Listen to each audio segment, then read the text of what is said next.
The Knights of Ren podcast is brought to you by Cool Stuff Inc., your source for Star Wars Destiny singles, sealed product, and more. Check them out at coolstuffinc.com.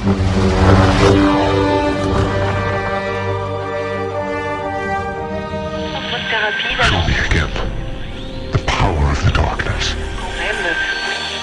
D20 Radio, where gamers roll. D20radio.com.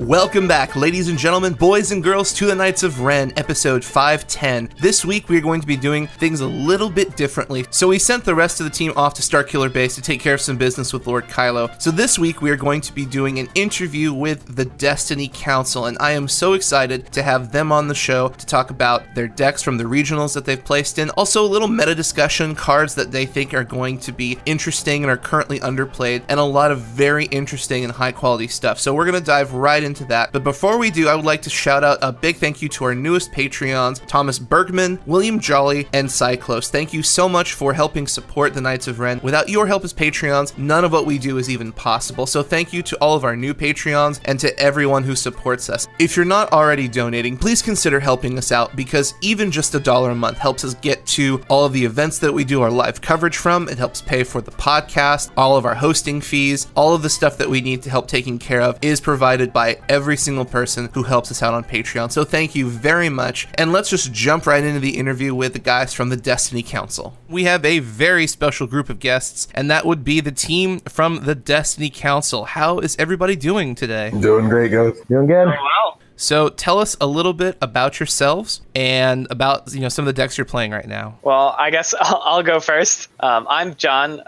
I'm one of the council members, as you said, and I've been playing Destiny since basically it started. And as far as a little bit about myself, I write articles, I produce YouTube content, and I don't know, I top 16'd at Worlds, and most recently I top 4'd at the Fargo Regional with Thrawn Townsend, which is what I've been playing recently, and basically nothing else. So I like to find weird niche decks and get them to work. Awesome. I'm Brian, also from the Destiny Council. Been playing Destiny since pretty much it started. I also top 16 Worlds, top 4 Nationals, and I won the Wisconsin Regional with Mill. What I've been playing recently is a lot of Bro TK and some Boba 7, and yeah, those are two I've been playing with around the most. Hey guys, what's up? I'm Andrew.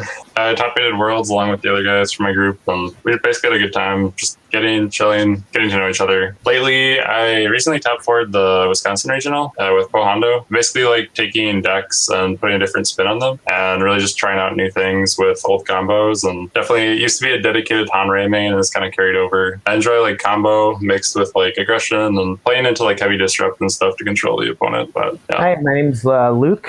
I'm John's brother. And I didn't start really playing with these guys until the Spirit of Rebellion meta. I didn't really play much during Awakenings, but I've started playing with them more and have gone to the regionals with the guys from the council. Recently, I've been playing a lot of Boba's sister, and that's what I used to win the North Dakota regional. And I've also been playing a lot of Boba Phasma as well. Let's just jump right into the Wisconsin regional, where Brian, you won with Mill. Tell us a little bit about why you picked that deck and what you were able to do to push that to the limit to help you win that regional, because Mill is not inherently very popular, and it's even harder to get through the gauntlet of damage decks and combo decks. And at this point, I think you're the only Mill deck that's won a regional so far. Yeah, it wasn't the easiest decision to make, but it was kind of one of those things where we had just gone to the Minnesota Regional, which was the regional right before Legacies went live. And so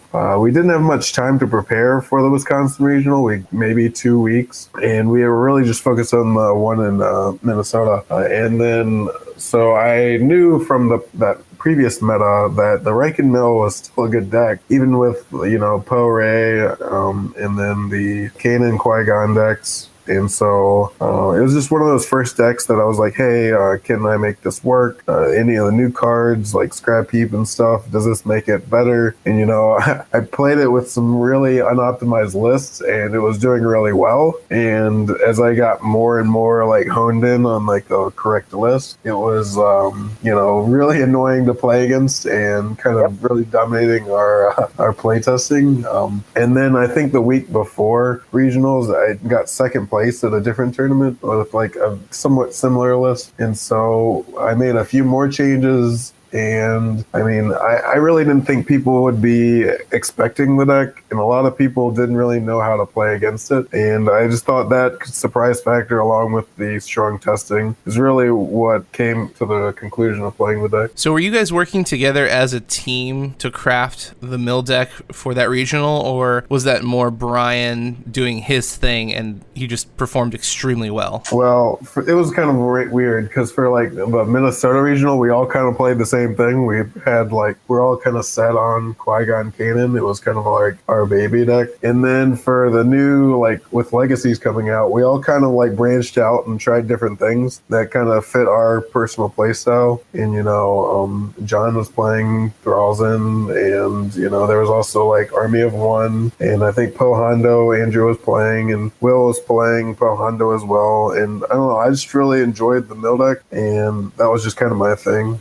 Definitely Will helped me with some last minute adjustments, but I think I had the most play testing and practice on it for sure. Yeah, I was just really sad when Brian decided to take Mill, because one of his choices was Thrawn Talzin. He's like, nah, I'll go with Mill. It's such a boring choice. Yeah, John's definitely pretty excited about his Thrawn Talzin deck. Yeah, I'd say a lot of the testing we did was like Luke was pretty hard on Boba Phasma, and I was set with Poe Hondo, so it was a lot of just like back and forth between that and the mill deck, like trying to beat it with those decks, and then him being able to adjust, and a lot of like back and forth on the fly gameplay and testing. And I think we made quite a few decisions for changes based on those interactions, and just trying to like see where the meta was. For a while, I was looking into rainbow vehicles, and then we played into like OTK and stuff, and I pretty much needed to get Planned Explosion off against that deck, and that just wasn't like a super great win condition. Against Mill, it was almost even worse, so ended up switching over to Poe Hondo, and I thought we saw some pretty interesting results as a result of that, and I don't know, just some cool playtesting experiences. But yeah, I actually was considering a Han Finn deck for the regionals until Brian took out his mill deck and absolutely destroyed me every single game. I had to switch to something that could handle his deck. That was a pretty spicy deck. You had like Never Tell Me Dad's going on, and like what weapons. Yeah, Luke ended up putting in 2 on the hunts in his deck, and I'm like, seriously? Is that just for me? I mean, technically, Obi Maz was a part of the meta, but yeah, that was a pretty teched edition. Yeah. I gotta say, I maybe should have teched for that matchup, because our top 4 match was like, man, I really wish I had Vandalize here. Something to get your C-3POs, but yeah.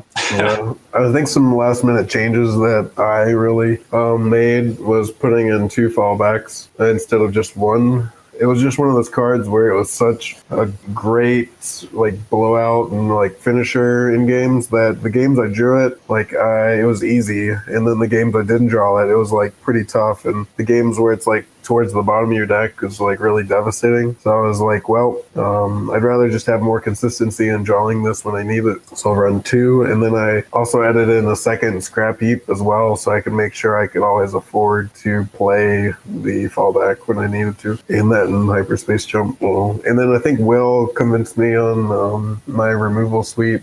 I don't think I had too overconfidence in it first, and then realized how nuts that card is. And now I run 2 in almost every deck. And then a late add was a Field Medic, which we had cut both, and I put one back in, and it was pretty clutch against some unblockable damage from Moby Saber. All right, so let's move forward to the regional where you guys had to punch through Fargo, and you won with Seventh Sister Boba Fett. Now, before we actually get into the regional, why did you pick that deck over, all of the meta decks that were available at the time? I guess I'll take this one since I'm the only one here who played it. It was actually a last minute decision. I had been playing Boba Phasma. I'd picked up Boba 7th week and a half before. I saw it on some decks online and thought it looked interesting. And then when I played it, I had these games, every couple games I'd have one where I go turn 1 and do like 12 damage. And so it got me kind of thinking, maybe I should play this deck. And I really like that it has a large suite of hand control cards with Close Quarters Assault and Friends in Low Places. Felt like a good call going into a meta with a lot of OTK decks, as well as like Mill. It's really good into. So that's kind of what led me to choose it. But it wasn't I didn't actually decide on it until the night before. Yeah, I certainly think that like Boba's sister with the melee weapons that have the higher sides on them, just the turn 1 potential is nuts. If you hit that like +3 on the ancient lightsaber and you hit a Boba special, you're just looking at so much damage. Which, while it may not happen every game, just having a couple free wins in there off of like turn 1 blowouts is nice for any deck. I think if you get an ancient down turn 1, your ceiling is 14 damage, which is pretty insane. Yeah, I gotta say, like, one of the things, just this card in general right now is so valuable against a lot of the top meta decks. Like, Mill typically has super important removal cards they're trying to hold on to, and OTKs, like the combo pieces. Vehicles have a really hard time, like, playing out their turns without cards. And so just in general, I think, like, Close Quarters is pretty important in that deck. Yeah, Close Quarters has been one of my favorite cards for a long time. It wins you games when you get it off for that 3 or 4 discard. Speaking of that hand control, that's certainly the whole premise behind Thrawn Talzin, especially in a meta with hero mill decks or Bro TK. Being able to pick out a combo piece every turn, being able to pick out the best removal cards from mill, and then not only that, you can see cards like Fall Back coming. You can see it, even if you miss the call on like the Boundless Ambition from Bro TK, you can anticipate that they boundless that turn, which allows you to play much better around it. I just think that like hand control is usually one of the most underrated things in the game. People kind of think that as just like mills for mill decks and damages for damage decks, but mill in a damage decks, if you can ever get rid of an opponent's removal option, allows you to max out your damage to the point where you just usually just straight win a game if you can hit their last removal. Yeah, I've joked around with John since he's been playing the Thrawn Talzin so much that it feels like none of my decks have any removal cards because he always hits all of them. Yeah, that's kind of the point of Thrawn, and I'm really curious to talk to you about that deck a little bit more later on in the show, John. But you're going into this meta, with Seven Sister. It's not technically established, but we've had enough regionals and we've had enough weeks with legacies available that you're fully aware of what is to be expected. You know what the popular decks are, you know what their damage ceiling is or their mill ceiling, and you know what you have to deal with. What were you doing with Seventh Sister and Boba Fett that helps you get through all of those decks? Because I know you guys had 55 players, and I heard that there was quite a few OTK decks in that top 8, and technically your ceiling isn't as high as theirs in terms of just pure damage, but you obviously came out ahead. So what were you doing with this deck that made you successful? I can talk because I was playing OTK. In our testing, the one deck that gave me the most trouble was, Thrawn Talzin was also a tough matchup, but also Boba's sister. Ultimately, I didn't have enough time, but I would have loved to have played Boba's sister myself. I thought that deck was really cool and really fun, but I had been kind of like the resident OTK player of our group, and that was what I played the most of. What really is annoying against those two decks is, like they were saying, is the hand control. Sure, our damage output can be higher, but if they go turn 1, Friends in Low Places, get your, ready card, your leadership or your Price of Failure, and then they deal like 8 damage to Seven Sister, then put you kind of on that clock. It's really tough to come back from that. And running 4 cards that can discard hand, it's like really consistent that they get at least 1. Yeah, even beyond the cards themselves, you have the Secret Droid die randomly rolling disrupts and discards. Can be a real nuisance, and all 5 of the starting dice in that deck have a single disrupt side on them, which against OTK, taking that one resource from you for the leadership is a big deal. Or just leaving it on the table, because a lot of times you'll pay 2, put an ancient out, and then roll in, try to get a resource. And if they just leave a disrupt side, you pretty much just kind of have to roll 2 resources, or make them re-roll their disrupt side. Yeah, and even I definitely had some moments where playing against OTK, they took that resource. And I looked at them and I was like, no, you're not going to leadership on me. Just disrupted it right away. Yeah, and even just beyond like raw damage, even if like OTK does 14 damage like turn 1 and Boba's sister does 8 damage, all that Boba's sister needs to do is deal 2 damage more to win the game. So just having that utter reliance on one character in Bro TK can really be a a downside against a deck that has two characters that can deal an equal amount of damage, essentially. Boba may have the higher raw damage potential, but Sister has access to the Maul Saber, which is just nuts. What I find even more interesting is that Boba can use his special against OTK if they get that Maul Saber on the +4, and that seems to be a really big deficit that you're able to play around with, rolling out the Sister with her upgrades, then Boba, and if they roll out that +4, that could be a lot of damage to the face on top of whatever your Sister's rolled out. So tell us a little bit more about the lines of play in this deck. We saw it really popularized in Miami when all the Tampa team brought it out, and that was a really interesting day. But I feel like it's very possible you guys have fine-tuned this to a much tougher deck to play with and play around. Yeah, the biggest thing with the deck is trying to get those max damage output turns.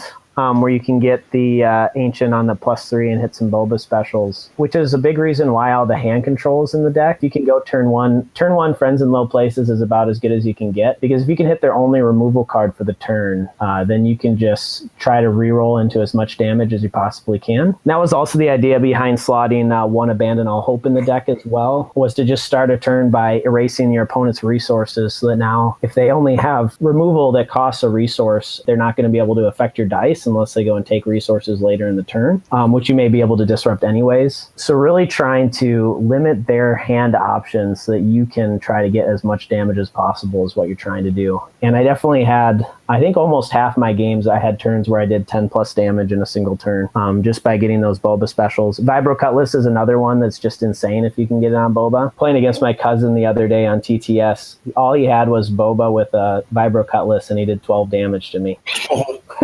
Which is insane for 3 dice. Yeah, I think Boba Special is probably one of the strongest specials in the game, and it was very underrated when it came out. Yeah. Even just having Bait and Switch and Villain Yellow allows Boba to, whenever you have that card in your hand, to have 2 special sides now, which is just big for damage consistency. Yep. I think you also ran one Boundless Ambition just for max rerolls, right? Yep. I didn't actually end up using it as much as I was thinking. That was the idea, was to get max rerolls on a turn. I only used it once. The turn I did, I drew into double Bait and Switch, which was pretty nuts. But yeah, so I've thought about other cards I've thought about slotting in are turn cards, such as Clash, or As You Command is another interesting one that makes your character die of focus. Just because getting that, especially the Ancient is what you normally get early in the game, and getting it on that +3 is what allows you to have those big turns. So that's why, yeah, cards like Boundless that allow you to have more cards to discard to reroll, or turn cards that allow you to put that on the +3 side is big. Yeah, Clash is kind of in an interesting spot right now. There are a lot of strong decks that run melee, OTK, Boba, all the 7 Sister decks really, Obi Maz, a couple others, but then you also have the other half of the meta that's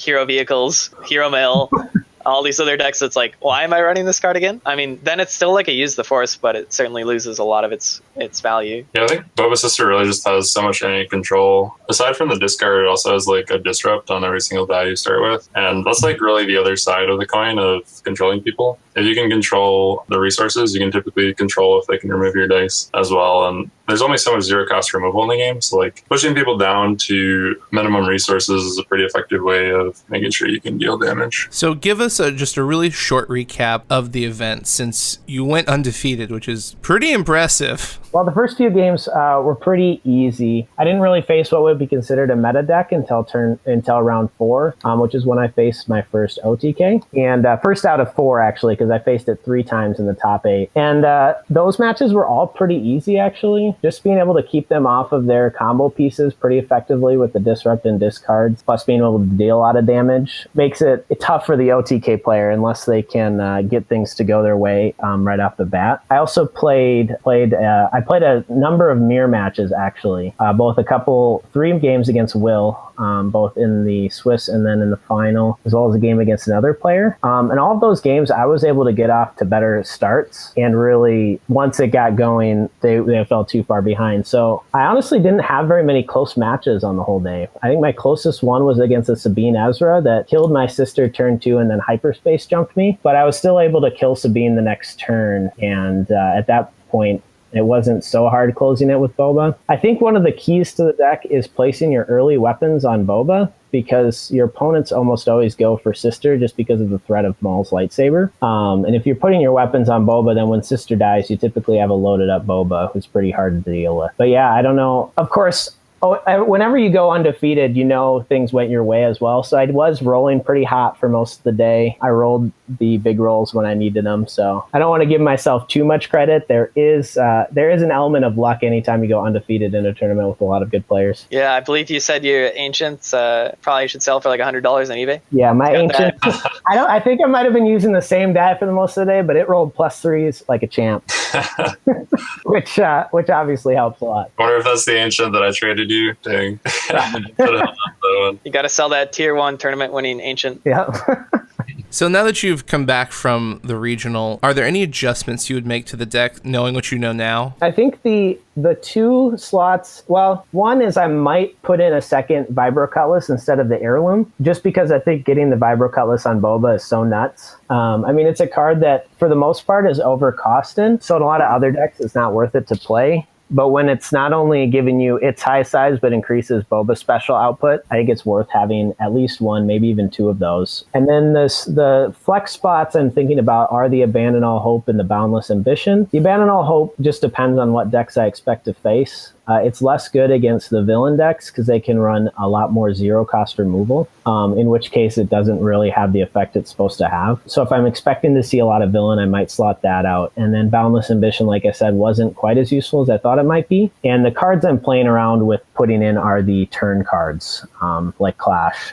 Altar was another one I considered because that can turn 2 as you command, maybe a lightsaber training to get that Mauls on the +4. So yeah, those are the types of things I'm considering with the deck. All right, so let's talk about your deck, John, the Thrawn Talzin. This was the one I was actually most interested in because I love control decks and I'm a Thrawn player. So tell us a little bit about the birth of this deck and, the successes you've had with it and the things that you like about what it does. Yeah, so I've basically, ever since the Fantasy Flight Regional ended, and it was like, okay, goodbye Empire at War, hello Legacies. I've just been working on Talzin decks, essentially. I like her consistency, and I like Witch Magic. Pain 1 to heal 3 is just nuts. But I was messing around originally with stuff like Talzin with Ephasma and Greedo. Just being able to guarantee the Phasma specials for 3 damage was pretty nuts. But eventually I realized that it might be a good pairing with Thrawn, because Thrawn is great at protecting your own dice by hitting your opponent's removal. And Talzin is great at guaranteeing your own the dice sides that you want. You can't really miss. If your deck is all odds, it's impossible to miss because you get at least 1 focus. And with Thrawn, that's a 2 focus if you choose to have it. So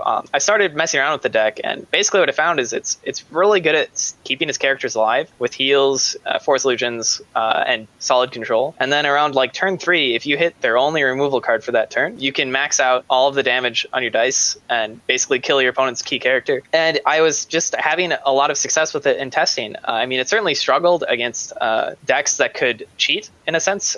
So decks like Sabine or Boba Phasma just starting to turn out with quick draw could be really annoying. But I still felt like the main reason why that kept me playing Thrawn Talzin is that I feel like I'm in control of my own destiny. I get to look at my opponent's hand every turn. I can plan around what they are able to do, and then I can guarantee at least one side that I want every single turn. So I went into the regional being a little bit scared that there'd be a lot of Sabine Ezras. But oddly enough, while it was common, I managed to dodge it for most of the day. So I managed to go 6-1. The one odd thing to me was I ended up playing 4 Bro TKs, and it was just like, why do I have to do this? Because that matchup is just always scary. But I managed to win 3 of those games, and I just found that Thrawn being able to stop them from comboing early on bought me enough time to be able to just get off a single tactical mastery into 6 damage, 3 steps ahead into 6 damage, pick off that sister there, and once they lose sister, the game's over for them. I actually had a hilarious game against Brian where the +1 side on the Imperial Discipline allowed me to deal just that 1 extra damage to pick off the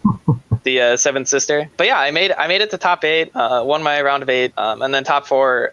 Sadly, Will had lost his lost the Worlds lottery, so I didn't want to take, and I had won it, so I didn't want to take away his chance at a World seat, so I conceded the top 4 match. But yeah, it's such a great feeling to basically have a friends in low places every single turn with the deck. I think the biggest mistake you could do with it is to try to hit your opponent's upgrades, because it's so unpredictable as to whether that will actually matter, whereas hitting the removal is just always good for you. You'll get to resolve those Thrawn 2 resources, you'll resolve all your max damage sites. Yeah. So what form of damage are you running in that deck, since Thrawn doesn't deal any and Talzin's maxed out at 4? Well, the idea that Thrawn doesn't deal any damage can be kind of misleading. Yes, he doesn't deal any direct damage, but everybody spouts the stat that resource is worth 2 damage. The obvious cards being something like Field Medic or Lightsaber Throw. But Thrawn having a 2 resource side, if you take it that way, is about 4 damage if your deck can translate that resource into damage. And then additionally, if you take into account cards that are in the deck like Force Illusion and Witch Magic, it's like a 6 damage swing to take those 2 resources. But obviously you do need to supplement your damage, so what you have in there is you have upgrades. I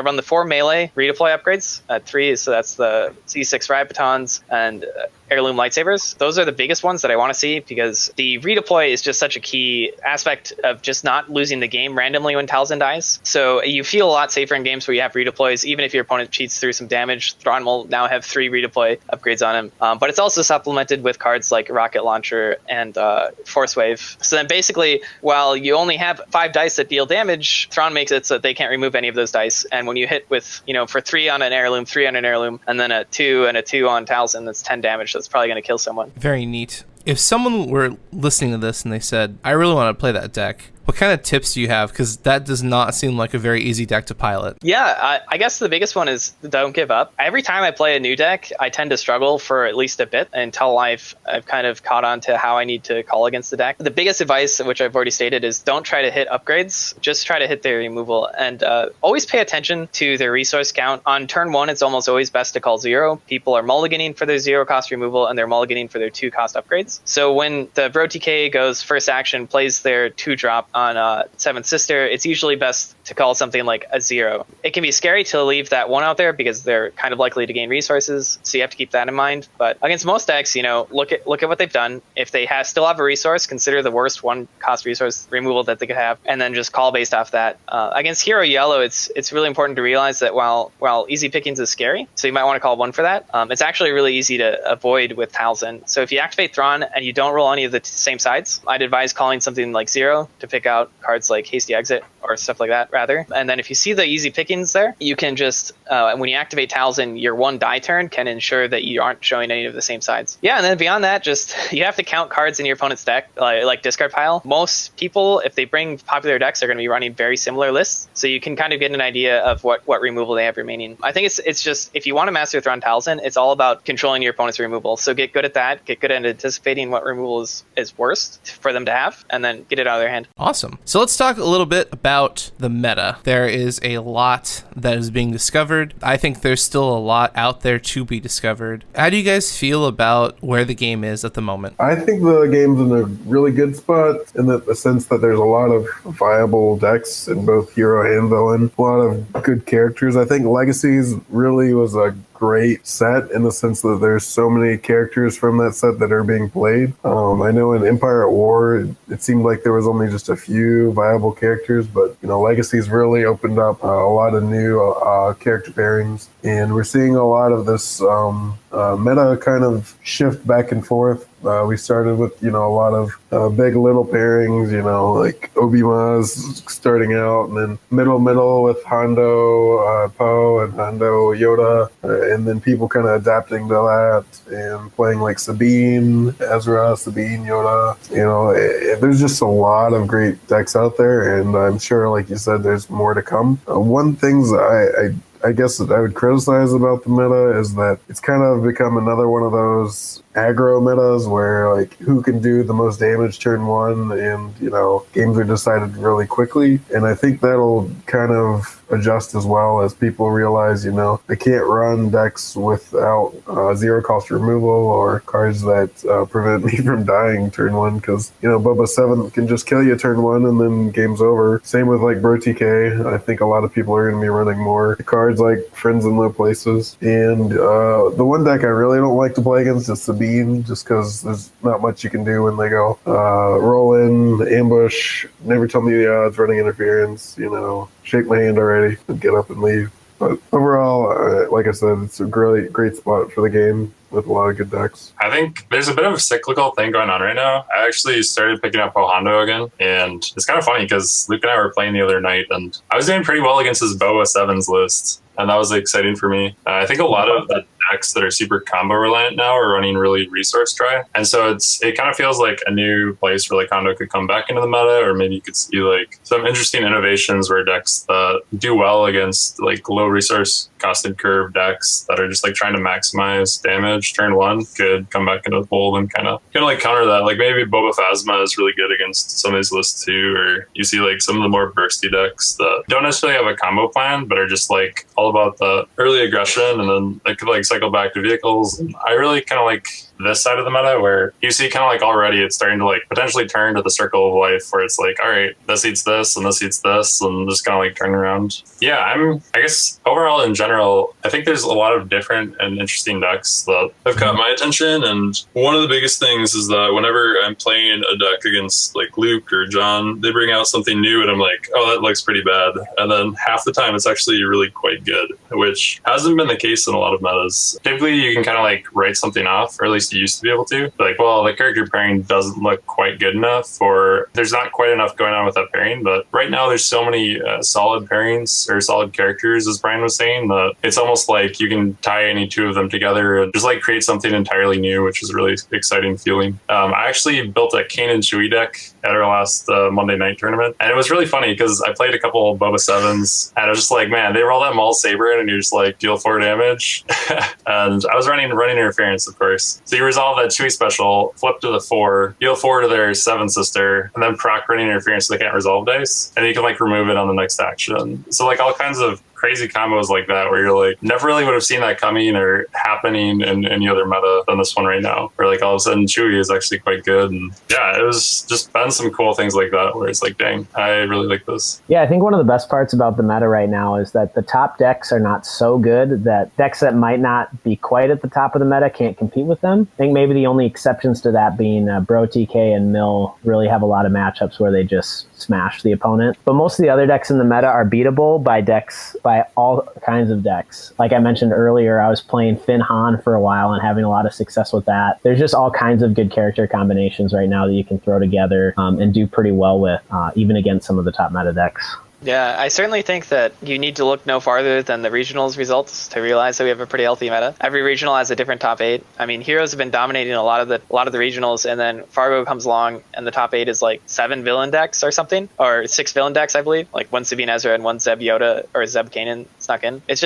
I mean, we keep saying this, but there are so many more viable decks or characters in Legacies. I think it's just coming down to deck building and like how do you use good cards with the characters that you have, more than is just what characters do you pick. So like how do you bring in easy pickings? How do you bring in force misdirection? How do you bring these like OP cards into your decks and utilize them? How do you use like running interference with a character like Chewie? And then so as long as I think that as long as there's enough viable characters, we're gonna have the style of healthy meta. And I think it's here to stay, because the only thing that can break it is characters that are too strong that they're just way above the curve. And if that happens, now we have the balance of the force, which I think is just great to have as an option to keep the meta switching around, staying healthy. Yeah, it kind of really comes down to the heart of Star Wars too. Like when I first picked up this game, I was like, I want to play Han Solo, and like Han Solo was awesome, and I was like, sweet. And I played Han Solo for like the first set, and it feels like it's coming back to that point again, where you can play any character you want because any character has viability within the system of cards, and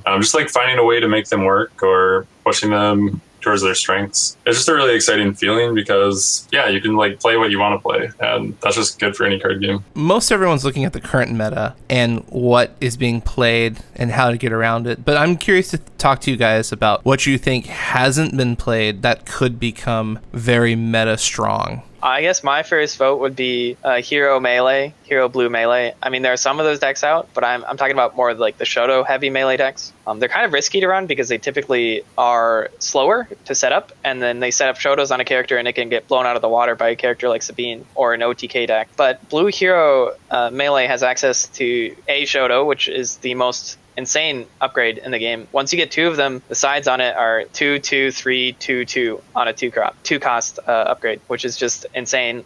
You also have cards like Synchronicity, which just 2 unblockable for 0 cost is way above the curve. You have cards like Close Quarters Assault that can dump a person's entire hand, and no matter what you're doing, you can't play around that. You have force speed access, you have access to force misdirect. So I think something along the lines of the old Qui-Gon Kanan decks, but adapted for the new characters. I think something like Kanan Zeb could actually be interesting. Zeb having the 50% melee sides gives you a crazy Close Quarters Assault, and he gives you access to easy pickings, and additionally Friends in Low Places. So I've actually been thinking about just taking my Qui-Gon Kanan list, removing what won't make sense with Zeb, and then inserting in easy pickings, Friends in Low Places, running interference instead of swiftness, and then like second chance, and then just running that deck and seeing how it feels. I just think Shoto is so above the curve that there's got to be a broken Shoto deck. I also think that Ray 2 is going under the radar right now. I think she's a lot better than people realize. People assume that Poe is carrying those decks, but I don't know that that's necessarily true. I think her ability combined with having Shoto lightsabers in the game makes her pretty good,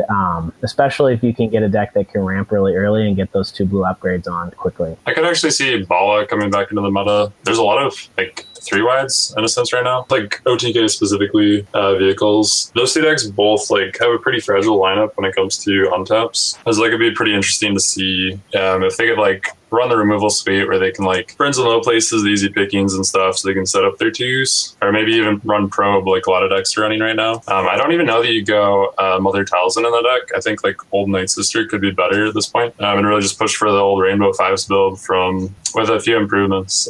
Just like get those ball on taps and really go to town. I kind of agree with John. I really am looking at Hero Blue and Hero Yellow a lot right now, just in the sense that you get easy pickings, and then Blue has access to pretty much some of the best removal and damage cards with Synchronicity, Guard, and you also just have like neutral cards like Hidden Motive out now. It's really the easy pickings and removal options that are really good for Hero right now. And even like if you go like a 3-wide deck, you can run cards like Into the Garbage Chute, which is also really strong. So yeah, I definitely could see like a 3-wide, something with Ayla maybe. She's so awesome, and hasn't really been represented too much in like damage decks. I mean, I know she's in the vehicles, and I know she's been in the Ayla deck, or Ayla Paddle and deck. But something maybe with her and Yellow, maybe a 3-wide, maybe something else. We could definitely see that coming in.